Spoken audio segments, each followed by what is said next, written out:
Hola amigos, hoy es domingo 21 de abril de 2024. Esta es una edición especial para el Santuario de Nuestra Señora del Rosario de Chiquinquirá, el Santuario Mariano Nacional de Colombia. Estos son nuestros 5 minutos de gracia. Fray Nelson Medina toma la palabra de Dios para este día y juntos vamos a buscar una luz que ilumine nuestro día. Escuchemos con atención. Feliz domingo para todos. Me gusta pensar que cuando nos acercamos a la palabra de Dios, siempre nos aguardan sorpresas. El problema es que muchas de esas sorpresas están donde menos lo esperamos. Por ejemplo, en aquellas frases que no nos gustan tanto. Por ejemplo, en este caso, en este domingo, cuarto domingo de Pascua, estoy seguro que hay frases que nos gustan mucho.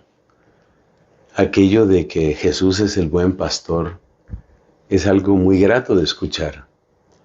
O cuando Él dice que Él da la vida por sus ovejas, eso es muy grato de escuchar. En cambio, hay algunas frases que son difíciles de entender y que por eso no son tan fáciles de escuchar. Dice, por ejemplo, Jesucristo en este Evangelio, y esta es la frase difícil, incómoda, en la que nos vamos a detener.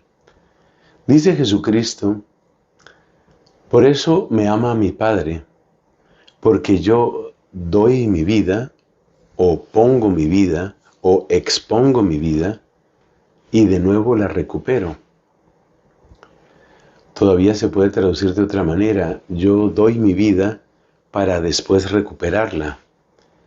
Es una frase extraña, y lo más extraño está sobre todo en eso de que por eso me ama mi Padre, porque yo doy mi vida y la recupero, o pongo mi vida, o arriesgo mi vida. El verbo que se utiliza, que es el verbo títhemi, es un verbo que no resulta tan fácil de traducir en este contexto. ¿Cómo entender esa frase? Pero es ahí donde están las sorpresas. De hecho, yo quiero invitar a que no nos quedemos con las frases fáciles del Evangelio, porque las frases fáciles del Evangelio prácticamente lo que van a hacer es repetirnos lo que ya sabemos. Pero si queremos profundizar y si queremos aprender, posiblemente lo que necesitamos no son las frases fáciles, sino las frases difíciles. Así que vayamos a esa frase difícil que nos da Cristo.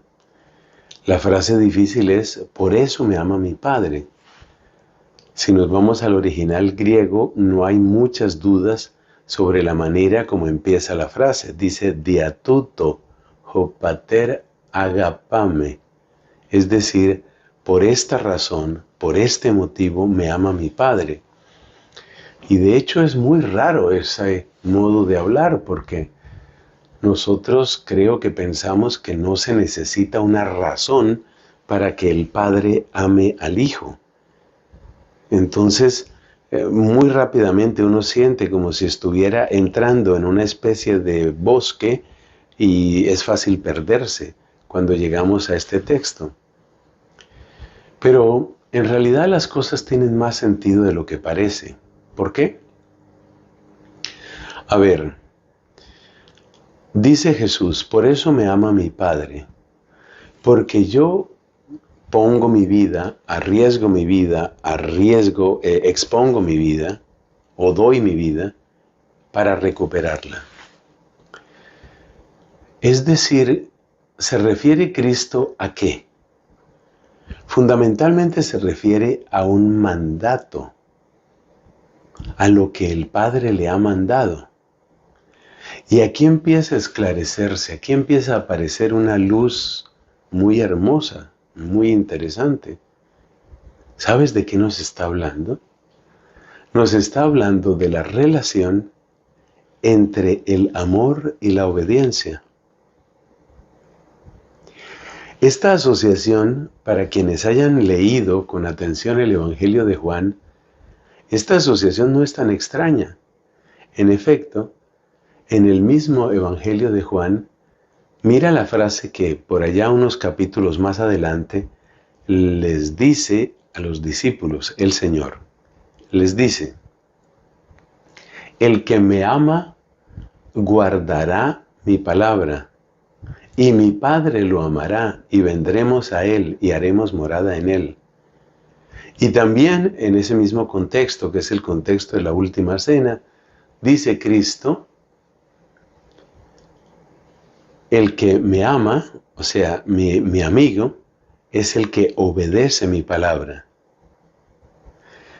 Nosotros no estamos tan acostumbrados a ese lenguaje, porque nuestra cultura más bien nos ha acostumbrado a que el amor es un sentimiento, y muchas veces ni siquiera un sentimiento. Hoy muchas veces se habla del amor prácticamente como una simple pasión.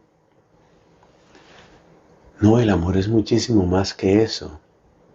En la Biblia, el amor está ciertamente conectado a la obediencia, sobre todo cuando se trata del amor que viene de Dios y del amor que va hacia Dios.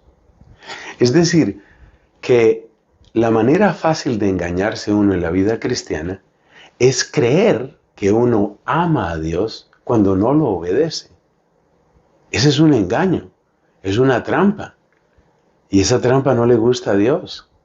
Es un engaño que tú digas que amas a Dios y no le obedeces. Es una trampa que tú digas que eres amigo de Cristo y no le obedeces. Es una trampa que tú digas que amas a Cristo y no le obedeces.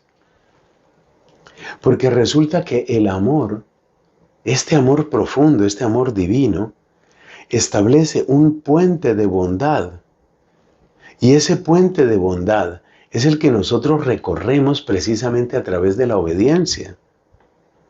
Por amor a nosotros, Dios nos muestra un camino que es el mejor camino. Y seguir ese mejor camino es entrar en el puente de amor que Él ha tendido con nosotros. O sea que amar a Dios y obedecerlo son dos cosas inseparables en la Biblia. Amar a Cristo y obedecerlo es inseparable en la Biblia. Entonces, cuando Cristo dice que el Padre lo ama porque Él da su vida y la recupera, se está refiriendo, con el dar la vida y recuperarla, se está refiriendo al mandato de su Padre, porque es mandato de su Padre ese dar la vida para recuperarla. En esa recuperación está la gloria del Hijo y está la gloria del Padre, como también se muestra en el capítulo 17 del mismo Evangelio de Juan. Así que el sentido hermoso, la sorpresa que nos tenía el Espíritu Santo con este pasaje del capítulo 10, el capítulo del Buen Pastor, es el vínculo perfecto que hay entre amor y obediencia. Y yo creo que hoy necesitamos mucho ese lenguaje para dejar de engañarnos, porque a veces creemos que amamos y en realidad lo que estamos amando es lo que nosotros escogemos de Dios. Amar y obedecer es amar sin escoger, es decir, amar a Dios y no amar lo que yo escojo de Dios. ¿No es verdad que es muy bello? Feliz domingo, que Dios te bendiga. Hola, soy Fray Nelson y este mensaje es para recordarte que te suscribas y te unas a mi canal. Vamos a difundir evangelización católica. Que Dios te bendiga.